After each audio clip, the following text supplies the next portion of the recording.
All right, Saturday afternoon around 3:20. Couple weeks back, I read two things, Pure Brightness Day and the Gospel of Meek, that were going to be part of a series. The document's labeled 516, so that's when I started it. But I got two more things done, and I figure I'll read them. One of them I was just actually working on, and I think I figured it out. I had country instead of home in one of the lines, and I think home works better. So I'm going to read these two and see where we end up. Dead air. Running to the west, he made the desert manifest, and wondering if there is a home beneath his feet, tipped his hat to the horizon. The prairie is permeated with divinity, as are the mountains shrouded in clouds and covered in lakes, reflecting the rising sun, sheltering spirits. Let the drunkard have his say, conspicuous at daybreak with cold coffee, in need of rest. He remains in his easy chair, alone by the cracked back door with the tombstone radio, static spilling its splinters and scrapes. He can almost remember the jukebox slow dancing to her new favorite song. It's only a moment, an image, then stillness and tears, a last chance to be there before sleep.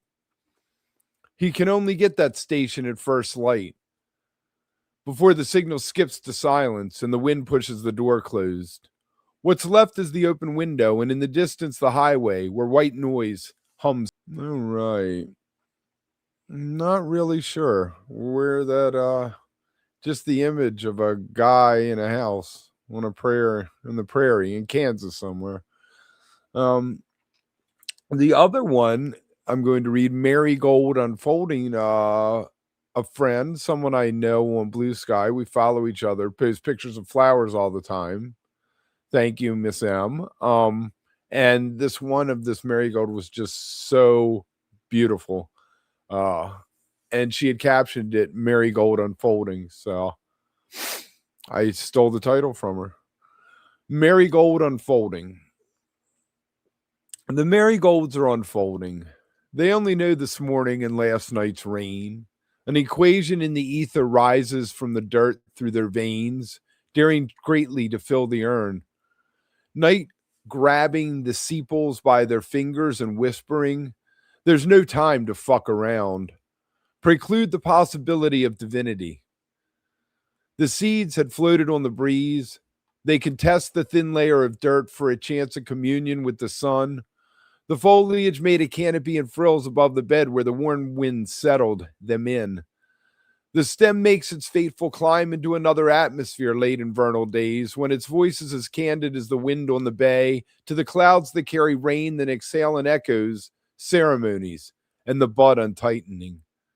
The marigold is bold, brilliantly conquering twilight, head raised high to the sheltering sky, an apparition of the moment before.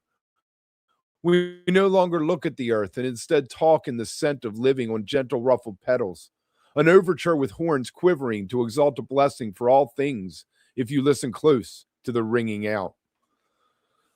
All right, there are going to be there's one working on called the Kingfisher that's going to be part of this, and then there's I think I have three more. So the Kingfisher one and two others. I guess the next time I imagine I'll do them all together, and then it'll be 7 poems that for some reason I feel like are just the same in structure or rhythm. If you like what I'm doing, like, subscribe.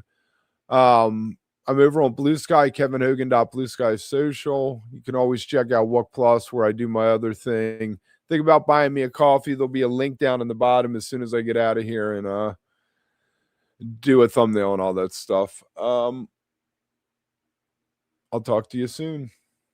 Stay beautiful.